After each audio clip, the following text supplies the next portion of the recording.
ये क्यों साफ कर दिया मैंने?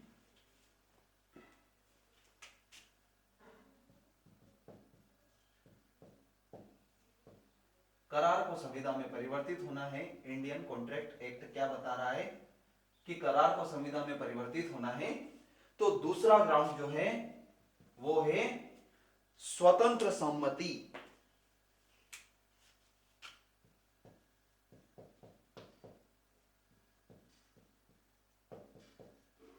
है ना? तो सबसे पहले अपने को देखना है सहमति क्या होती है या सम्मति क्या होती है।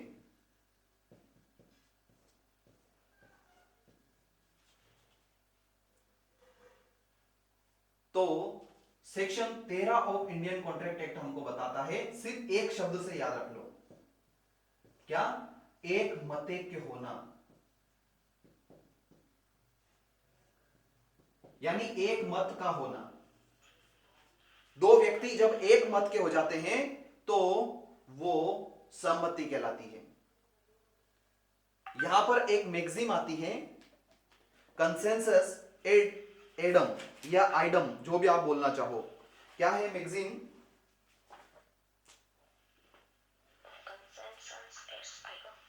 Consensus add idem. इसका मतलब ही यही है, एक मत का होना। ये जो मैंने लिखा है ना, ये एक मतेक्य होना या एक मत का होना। लेकिन दिक्कत तब आती है कि अगर मान लो कोई व्यक्ति अपनी मर्जी से एक मत का है, आपने मेरे को बोला कि आपके यहां पे जो दो गधे हैं वो मेरे को खरीदना है, तो मैं भी इरिटेट हो गया था क्योंकि मैंने लाते खा ली थी उनसे। तो मैं अपनी मर्जी से अगर वो गधे आपको देना चाहूं तो कोई दिक्कत नहीं है। लेकिन मान लो मैं अपनी मर्जी से नहीं दे रहा हूं, आपको अपना काम निकालने के लिए गधे जरूरी हैं और मेरे को भी अपना काम निकालने के लिए गधे जरूरी हैं। और चूंकि पाकिस्तान से दो ही गधे दौड़ के आए थे और दोनों को मैंने पकड़ के रख लिया, लेकिन अब आपको भी जरूरत पड़ रही है, तो आप मेरे से दबाव बना करके वो लेना चाहते हो। और अगर आपने दबाव बनाकर मेरी सहमति प्राप्त करी तो भी क्या हम उसे सहमति कहेंगे क्या कॉन्ट्रैक्ट के लिए? क्या हाँ भैया मैंने तो तुम्हारी सहमति से कॉन्ट्रैक्ट किया था? ऐसा नहीं है। इसके लिए हम पढ़ते हैं स्वतंत्र सहमति का कॉन्सेप्ट। स्वतंत्र सहमति क्या होती है? तो सेक्शन 14 जो है अपना इंडियन कॉन्ट्रैक्ट एक्ट का सेक्शन 14, वो हमको बताता है कि स्वतंत्र सहमति क्या है। उसने 5-6 चीजें लिख रखी हैं कि अगर इनके प्रभाव में नहीं है, उसने उल्टी लैंग्वेज लिख रखी है।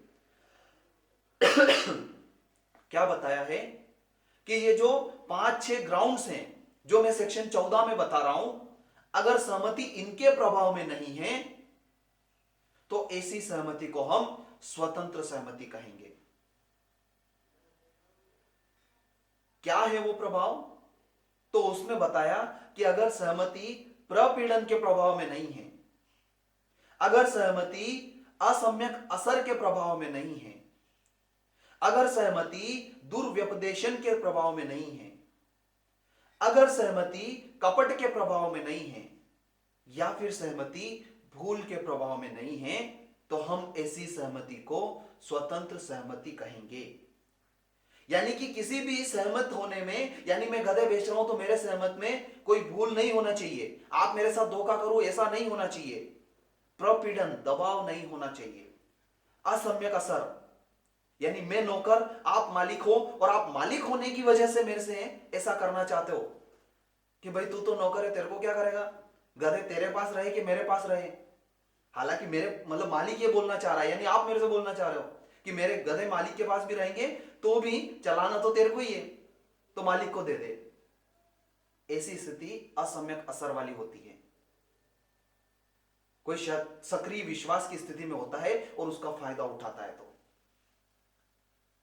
अगर ऐसी सहमति नहीं है, तब हम उसको कहेंगे कि वह स्वतंत्र सम्मति है।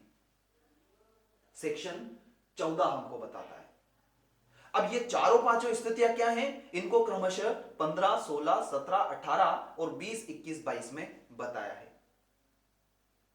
सेक्शन 19 और 19 क में प्रभाव बताया है कि अगर मान लो कोई स्वतंत्र सहमति नहीं है किसी करार में, तो उसका प्रभाव क्या हो।